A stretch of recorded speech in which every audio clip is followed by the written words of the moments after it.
তিনি ছিলেন এক যোদ্ধা, এক বীর নেতা, যিনি ইতিহাসের পাতায় অমর হয়ে আছেন। সালাউদ্দিন আইয়ুবী এক নাম, যে নাম শুনলে কাঁপত ক্রুসেডারদের হৃদয়। দুর্ভেদ্য দুর্গ, রক্তক্ষয়ী যুদ্ধ আর কৌশলের অপূর্ব নিদর্শন ছিল তার জীবন। জেরুজালেম পুনরুদ্ধারের সেই মহাকাব্যিক অভিযান আজও বিশ্বের অন্যতম গৌরব গাথা। এই সিরিজে আমরা তুলে ধরব সুলতান সালাউদ্দিন আইয়ুবীর প্রতিটি দুঃসাহসিক পদক্ষেপ, যে গল্প কেবল ইতিহাস নয়, এক প্রেরণার উৎস। আসুন ফিরে যাই সেই সময়ের স্রোতে, জেনে নেই সেই মহান বীর যোদ্ধার জীবন গাথা। ফেইথ অ্যান্ড ফ্যাক্টস এর আয়োজনে সালাউদ্দিন আইয়ুবীর দুঃসাহসিক অভিযানের আজকের পর্বে আপনাকে স্বাগত। এই সিরিজের প্রত্যেকটি ভিডিও তার পূর্ববর্তী ভিডিওর সাথে সম্পর্কযুক্ত। আপনি যদি আমাদের আগের ভিডিওগুলো না দেখে থাকেন, তাহলে এখনই আমাদের চ্যানেল থেকে আগের ভিডিওগুলো দেখে আসতে পারেন। আপনি নতুন হলে আমাদের চ্যানেলটি সাবস্ক্রাইব করুন। ইতিমধ্যে সাবস্ক্রাইব করে থাকলে অসংখ্য ধন্যবাদ। পাহাড়ের পাশ ঘেঁষে পাথরের রাস্তা দিয়ে এগিয়ে চলেছে দুইটি ঘোড়া, একটিতে আরমান, অপরটিতে আইয়োনা। ওরা কেউ কারোর সাথে কথা বলছে না। আশেপাশে পড়ে থাকা মৃতদেহ ওদের বাকরুদ্ধ করে দিয়েছে। একটা লাশও অক্ষত নেই। শৃগাল শকুনে খুবলে নিয়েছে ওদের মাংস। কোনো কোনো লাশের শুধু হাড়গোড়ো পড়ে আছে। আরমান মেয়েটাকে বলল, এরা তোমার জাতির সৈনিক। ব্রিটেন, ফ্রান্স, জার্মানি, ইতালি সহ বিভিন্ন দেশ থেকে যেসব রাজরাজরা মুসলিম বিশ্বকে নিশ্চিহ্ন করতে চাইছে, এরা তাদেরই ইচ্ছার বলি। মেয়েটা নিশ্চুপ, বারবার তাকাচ্ছে আরমানের দিকে, মাথা ঝুঁকিয়ে কি যেন ভাবছে আবার। আরমান পাহাড়ের দিকে গতি ফেরালো। সে জানতো এখানে পানি এবং ছায়া দুইটাই পাওয়া যাবে। পশ্চিম আকাশে নেমে এসেছে সূর্য। ওরা পার্বত্য এলাকায় পৌঁছালো। খুঁজে বের করলো ঘেঁষো জমিন। আশপাশে কিছু বৃক্ষ রয়েছে। পাহাড় কেটে বয়ে চলেছে স্বচ্ছ পানির ফোয়ারা। ঘোড়া থেকে নামলো ওরা, নিজেরা পানি পান করলো। ঘোড়াগুলোকে পানি খাইয়ে ছেড়ে দিল ঘাসের মাঠে। কে তুমি? যুবতী প্রশ্ন করলো। তোমার নাম কি? কোথায় থাকো? আমি মুসলমান, নাম আরমান, আমি থাকি সিরিয়ায়। ঘুমের মধ্যে তুমি কার সাথে কথা বলছিলে? মনে নেই, হয়তো স্বপ্ন দেখছিলাম। সঙ্গীরা বলে আমি নাকি ঘুমের মধ্যে কথা বলি। তোমার মা আছে, বোন আছে? সম্ভবত ঘুমের মধ্যে তাদেরকেই স্মরণ করছিলে। একসময় ছিল। আরমানের কণ্ঠে বিষণ্ণতা। এখনও ওদের স্বপ্ন দেখি। মেয়েটা আরও অনেক কিছু জানতে চাইল, কিন্তু জবাব না দিয়ে আরমান বলল, তুমি নিজের ব্যাপারে মিথ্যা বলেছ, আর তোমার পরিচয় জানতে চাইব না। তোমাকে গোয়েন্দা সংস্থার হাতে তুলে দিয়ে ফিরে আসব। নিজের ব্যাপারে সত্য বলতে চাইলে বলতে পারো, তবে তুমি খ্রিস্টানদের গুপ্তচর নাও, এ কথা বলো না।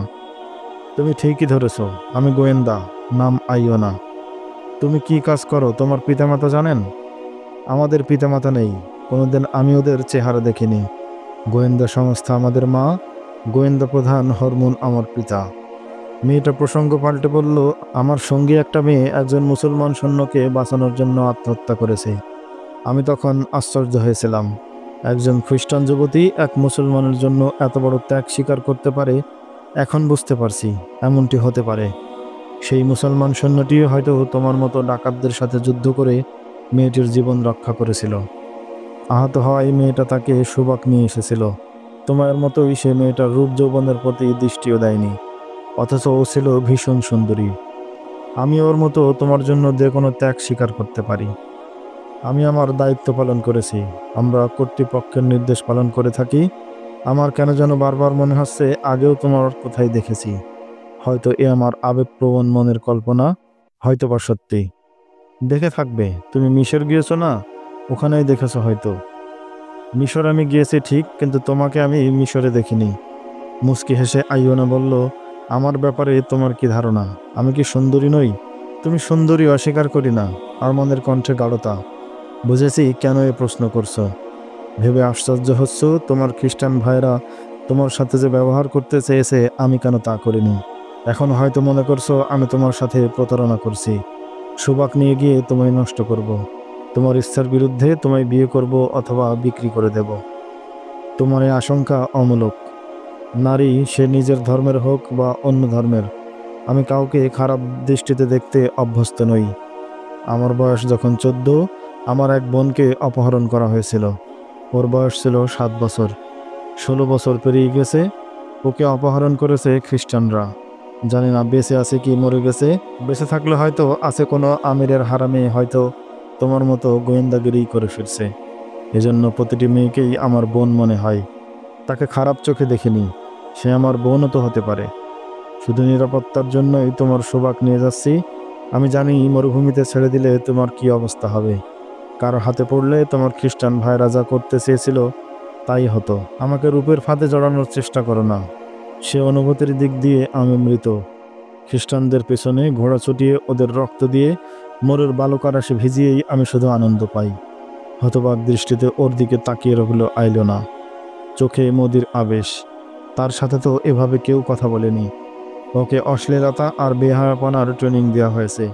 ও নিজেই চমৎকার এক প্রতারণা। মদ্যপ হয়ে ওর রূপের মোহে ডুবে যায় মানুষ। ও নৈতিকতা আর সতীত্ব বঞ্চিত। ট্রেনিং শেষে অন্য মেয়েদের মতো ও নিজেকে পুরুষের হৃদয় রানী ভেবেছে। পিতামাতার কথা ওর মনে নেই, বাড়ি কোথায় জানে না। আরমানের আবেগপ্রবণ কথাগুলো ওর ভেতর উস্কে দিল নারীত্বের অনুভূতি। ভাবনার অতলে হারিয়ে গেল ও, ভুলে গেল আরমানের উপস্থিতি। চিন্তার গহীন সাগরের অতল থেকে ও বলল, এক ভয়ঙ্কর স্বপ্নের মতো মনে হচ্ছে। আমাকে কোনো এক বাড়ি থেকে তুলে নেওয়া হয়েছে। তখন বয়স কত ছিল মনে নেই। দুহাতে মাথা চেপে ধরল ও, দুমুঠো চুল ধরে ঝাঁকুনি দিতে লাগলো মাথায়। হাজারো অতীত স্মরণ করার চেষ্টা করছে। শেষে বিরক্ত হয়ে বলল, কিছু মনে আসছে না। মদ বিলাসিতা আর অশ্লীলতার গহীনে হারিয়ে গেছে আমার অতীত। আমার পিতামাতাকে কেমন ছিলেন কখনো ভাবিনি। বাবা মায়ের প্রয়োজনও হয়নি। কোনো কালে আমার ভেতরে মানবিক অনুভূতি ছিল না। পুরুষ যে পিতা এবং ভাই হতে পারে আমি জানি না। পুরুষ আমাকে মনে করে ভোগের সামগ্রী। আমি ওদের ব্যবহার করি।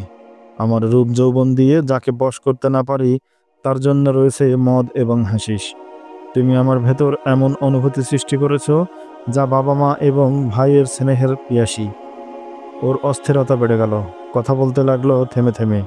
শেষে একদম চুপ হয়ে গেল। কখনো তাকাচ্ছে আরমানের দিকে, কখনো দুহাতে মাথা ধরে ঝাঁকুনি দিচ্ছে। ও ঘুরে ফিরছিল হারানো অতীত আর বর্তমানের মাঝে। আরমান বলল, চলো রওনা হই। সহজ সরল বালিকার মতো ও ঘোড়ায় চেপে বসল। পার্বত্য এলাকা ছেড়ে অনেক দূরে এগিয়ে গেল ওরা। তখনও আরমানের দিকে তাকিয়ে আছে সে। একবার শুধু হেসে বলল, পুরুষের কথা এবং প্রতিশ্রুতি আমি কখনোই বিশ্বাস করিনি। বুঝতে পারছি না কেন যেন মনে হচ্ছে তোমার সাথে যাওয়া উচিত। আরমান ওর দিকে চেয়ে মৃদু হাসল শুধু। পরদিন সূর্যোদয়ের সময় ওরা সুবাক পৌঁছল। মরুভূমিতেই কেটেছে এক রাত একদিন। ফটকে পৌঁছে আরমান নিজের পরিচয় দিল। এরপর গোয়েন্দা সংস্থার অফিসে যাবার কথা বলে ওরা এগিয়ে চলল। শহরের রাজপথ মাড়িয়ে এগিয়ে যাচ্ছে ওরা। পথের দুপাশে লোকেরা আইওনাকে দেখছে।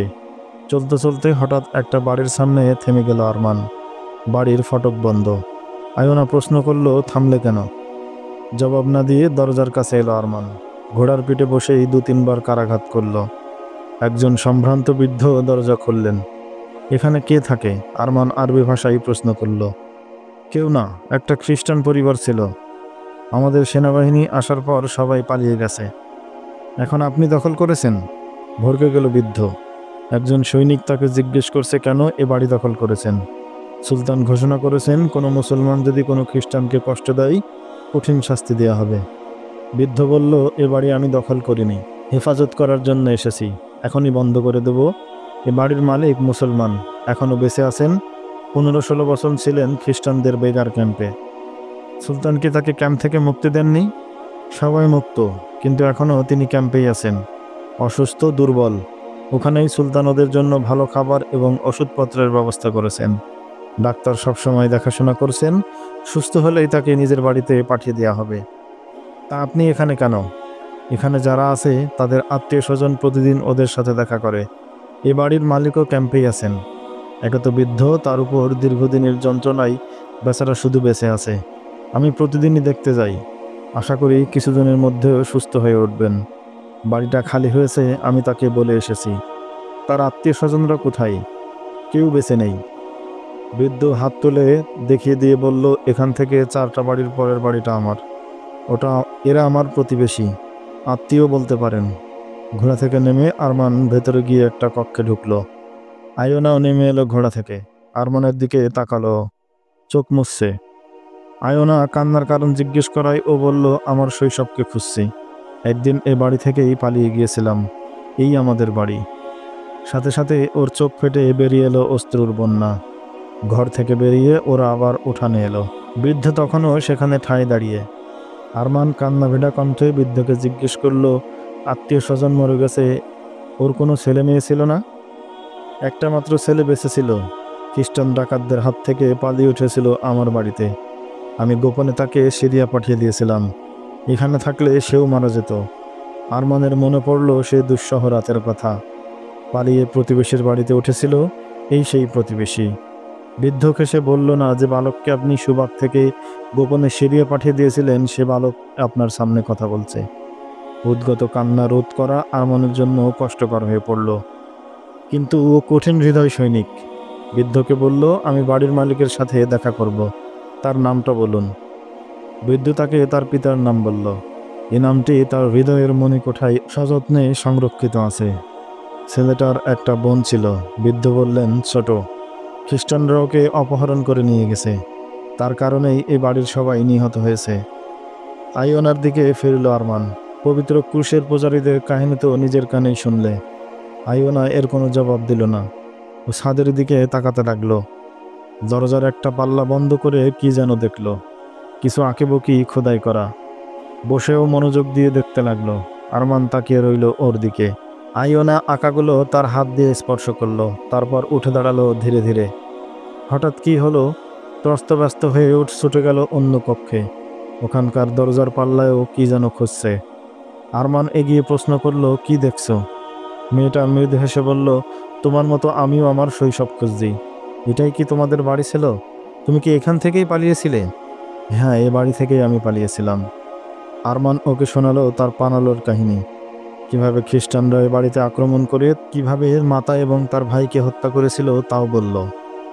ভেবেছিলাম আব্বাকে ওরা মেরে ফেলেছে, কিন্তু এ বৃদ্ধ বললেন তিনি বেঁচে আছেন। বৃদ্ধকে কি বলেছো যাকে তিনি আশ্রয় দিয়েছিলেন তুমি সেই বালক? এই মুহূর্তে এ কথা বলতে চাই না। আইওয়ানা গভীর চোখে আরমানকে দেখতে লাগলো। বৃদ্ধ দূর থেকে ওদেরকে আশ্চর্য হয়ে দেখছিল। আরমান আনমনা হয়ে পড়ল। বৃদ্ধ এগিয়ে গেল ওদের কাছে, বলল, আমার জন্য কি হুকুম? চমকে বাস্তবে ফিরে এলো আরমান। নির্দেশের ভঙ্গিতে বলল, এ বাড়ি এখন আপনার অধিকারে, এর হেফাজত করবেন। চলো আইওনা। তোমার পিতার সাথে দেখা করবে না? অনুচ্চ কণ্ঠে বলল আইওনা। আগে আপন কর্তব্য পালন করব। মরুভূমিতে কমান্ডার নিশ্চয়ই আমাকে খুঁজছেন। এতক্ষণে হয়তো ভেবেছেন আমি মরে গেছি। ওখানে আমার প্রয়োজন আছে। আমার সাথে এসো, এ আমানত নির্দিষ্ট স্থানে পৌঁছে দেব। নারী, নারী, নারী! সুলতান আইয়ুবের উত্তেজিত কণ্ঠ। গোয়েন্দা প্রধান আলীকে বললেন, বদমাইশ খ্রিস্টানগুলো কি পেয়েছে? ওরা কি আমার সামনে নারী দেহের প্রাচীর তৈরি করতে চাই? আমার সামনে যুবতীদেরকে নাচিয়ে কি সৌভাগ দুর্গ ফিরিয়ে নেবে? সম্মানিত আমির, আলী বললেন, মেয়েলা দেয়াল নয়, নিষিদ্ধ গন্ধম। আপনার এবং জঙ্গির মাঝে ভুল বোঝাবুঝির সৃষ্টি করা হয়েছে ওদের মাধ্যমেই। এ নারী মুসলিম আমির ওমরাদের হাতে তুলে দিচ্ছে মদ আর হাসিস। ওদের দেহের উত্তাপে গলে যাচ্ছে আমির ওমরার দল। ব্যবহৃত হচ্ছে আপনার বিরুদ্ধে। এ প্রসঙ্গে বিস্তার আলোচনা হয়েছে, থাক ওসব কথা। এই মেয়েগুলোর ব্যাপারে কিছু বলো। ওরা আটজনিত গোয়েন্দা। ওদের কাছ থেকে কোনো তথ্য বের করতে পারলে? ওরা বলছে সুবাকে খ্রিস্টানদের অনেক গুপ্তচর এখনো কাজ করছে। কারো ঠিকানা জানা নেই, ট্রেসও করা যাচ্ছে না। এদের তিনজন কদিন মিশরে ছিল, কি কাজ করেছে তা তো আপনাকে বলেছি। ওদেরকে কোথায় রেখেছ? জেলে?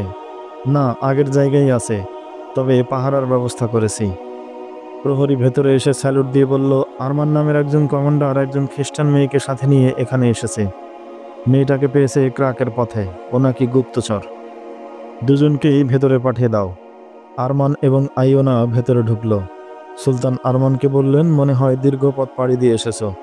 তুমি কার সাথে ছিলে? আমি সিরিয়ার ফৌজে ছিলাম। আমার কমান্ডারের নাম ইহতেশাম বিন মোহাম্মদ।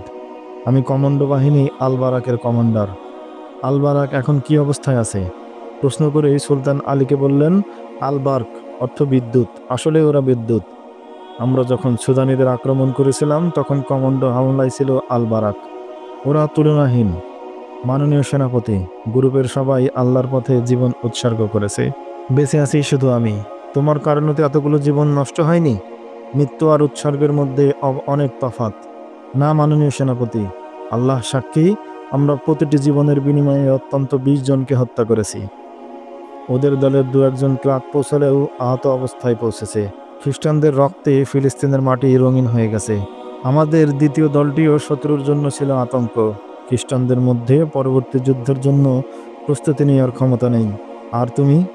যুবতীর দিকে তাকিয়ে সুলতান বললেন, তোমার ব্যাপারে সব কথা কি আমাদের খুলে বলবে? সব কিছুই বলবো। অন্যায় চোখ মুছে বলল, আইও না। আরমান, সুলতান বললেন, তুমি যাও, খাওয়া গোসল সেরে বিশ্রাম করো। কাল আবার নিজের দলের কাছে ফিরে যেতে হবে।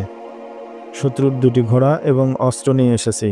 ঘোড়াগুলো আস্তাবল এবং তীর তরবারি অস্ত্রাগারে জমা দাও। একটু ভেবে সুলতান বললেন, এগুলো তোমার ঘোড়ার চাইতে ভালো হলে বদলে নিও। ময়দানের ঘোড়াগুলোর কি অবস্থায় আছে? চিন্তার কোনো কারণ নেই। আমাদের একটা ঘোড়া নষ্ট হলে খ্রিস্টানদের কাছ থেকে 2টো ঘোড়া পেয়ে যাই। সালাম দিয়ে বেরিয়ে গেল আরমান। আমানত নির্দিষ্ট স্থানে পৌঁছে দিয়েছে, কিন্তু ওর হৃদয়ে এক অব্যক্ত বেদনা ভরে পৃষ্ঠভাস ছিল। এ ছিল আবেগের ভার, শৈশবের হারানো স্মৃতির বেদনা, পিতাপুত্রের ভালোবাসার ব্যথা। যুদ্ধ শেষ না হওয়া পর্যন্ত ও পিতার সাথে দেখা করতে চাইছিল না। আশঙ্কা ছিল পিতৃস্নেহ আর অতীত বেদনা কর্তব্যের পথে বাধা হয়ে দাঁড়াতে পারে। ঘোড়াগুলোর সাথে আস্তাবলের দিকে হাঁটা দিল সে। আশেপাশে কোনো খেয়াল নেই। ও আনমনে হাঁটছে। সামনে সৌভাগ্যের অলিগলি, ওর জন্মস্থান।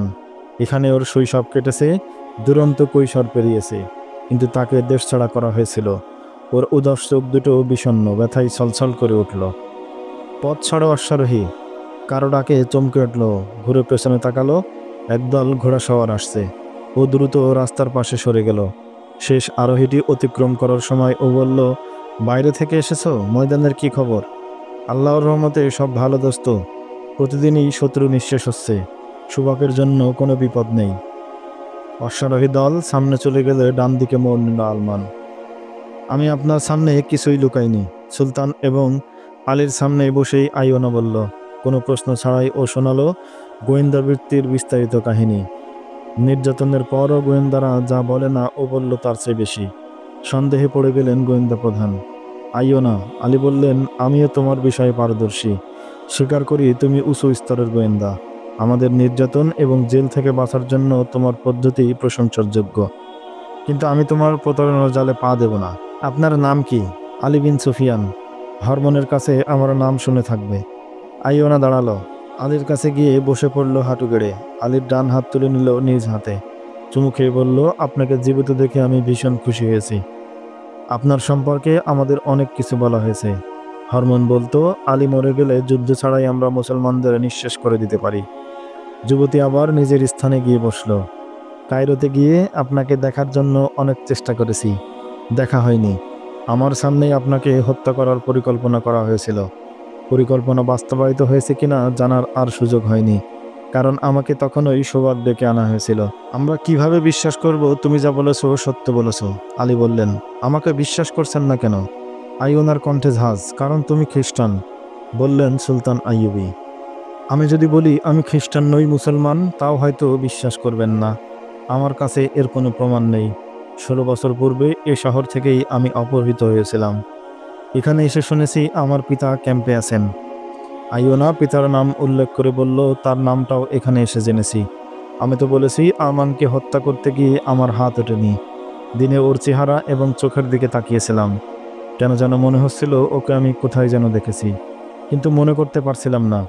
জিজ্ঞেস করায় ও বলেছে এ সম্ভব নয়। 2জন খ্রিস্টান সৈন্য আমার সম্ভ্রম লুটে নেওয়ার চেষ্টা করেছে। তখনও ওরাই আমার আপন। একজনকে আরমান হত্যা করলো, অন্যজনকে আমি।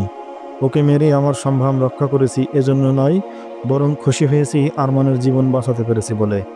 পথে ওর মুখে আবেগ ভরা কিছু কথা শুনে এই প্রথম আমার হৃদয়ে অনুভূতি জন্ম নিল। সমস্ত পথেই আমি ওর দিকে তাকিয়েছিলাম। স্মৃতির পাতা হাতড়ে এতদূর এসে মনে হয়েছে শৈশবে কেউ আমায় অপহরণ করেছিল। আপনি তো জানেন মেয়েদেরকে কিভাবে ট্রেনিং দেওয়া হয়। মন থেকে হারিয়ে যায় শৈশবের স্মৃতি। আমারও তাই হয়েছে, কিন্তু আমার কেন যেন মনে হতে লাগলো আমি আরমানকে চিনি। এ ছিল রক্ত সম্পর্কের দাবি। চোখ চোখকে এবং হৃদয় হৃদয়কে চিনতে পারে। হয়তো আরমানের হৃদয়েও এমন অনুভূতি সৃষ্টি হয়েছিল। তা নয়তো আমার মতো অপরূপা যুবতীকে আমলেই আনেনি। যেন সে একা, তার সাথে কেউ নেই, আমার দিকে ভালোভাবে সে তাকায়নি। সোবাক এসে আরমান একটা বাড়িতে ঢুকলো, আমিও পিছু নিলাম। ভেতরে ঢুকে আমার স্মৃতি জেগে উঠল। ঘুরে ঘুরে দেখলাম দরজার পাল্লায় খোদার করা আঁকিবুকি চোখে পড়ল। দেখলাম বড় ভাইজানের খঞ্জর দিয়ে আমি নিজেই দরজার পেছনে এভাবে খোদাই করেছিলাম। আবার আরমানের দিকে তাকালাম গভীর চোখে। দাড়ি থাকলেও 16 বছর পূর্বের চেহারা চোখের সামনে ভেসে উঠল। অনেক কষ্টে নিজেকে সংযত করলাম। ওকে বলিনি আমি তোমার হারিয়ে যাওয়া বোন। ও এত পবিত্র আর আমি কত অপবিত্র। ওকে বলে দিলে ও কি করতো জানি না। মেয়েটির বলার মাঝে আলী কয়েকবার ওই সুলতানের দিকে তাকালেন। এখনও ও সন্দেহের ঊর্ধ্বে নয়, কিন্তু উদ্ভাসিত আবেগ, উদ্গত অশ্রু এবং বেদনামাখা বর্ণনা দুজনেই প্রভাবিত হচ্ছিল। তার ফোপানির শব্দে মনে হচ্ছিল ও সত্যি কথাই বলছে। শেষ পর্যন্ত তার বলা কথা এবং তথ্যাবলী যাচাই বাছাই করার জন্য মেয়েটির দেয়া প্রস্তাব দুজনেই মেনে নিলেন। ও বলল, আপনারা আমাকে বিশ্বাস করুন আর নাই করুন, জেলে পাঠান বা যা ইচ্ছে তাই করুন, আমার আর কিছুই চাওয়ার নেই। আমি বেঁচে থাকতে চাই না। যদি আপনারা অনুমতি দেন, পাপের প্রায়শ্চিত্ত করে মরতে চাই। কি করবে? সুলতান প্রশ্ন করলেন। যদি আমাকে ক্রাক পৌঁছে দেন, তবে খ্রিস্টানদের 4 জন সম্রাট এবং গোয়েন্দা প্রধান হরমোনকে হত্যা করতে পারি। আমরা তোমাকে ক্রাকে পৌঁছে দিতে পারি, তবে কাউকে হত্যা করার জন্য নয়। ইতিহাস বলবে সুলতান আইয়ুবী মেয়েদের দিয়ে প্রতিপক্ষকে হত্যা করে নিজে দুর্গে বসেছিলেন। না মেয়ে, এ অপবাদ নিয়ে আমি মরতে চাই না। যদি সংবাদ পাই কোনো খ্রিস্টান সম্রাট অসুস্থ, আমি তার কাছে আমার ডাক্তার পাঠিয়ে দেব। তাছাড়া তোমাকে আমরা বিশ্বাসও করতে পারছি না। অবশ্য তুমি যদি ইচ্ছা করে তোমায় ক্ষমা করে ক্রাক পাঠিয়ে দেব। না, এমন কোনো ইচ্ছে আমার নেই। আমি এখানেই মরব। তবে আমার অনুরোধ, আরমান যেন জানতে না পারে আমি তার বোন।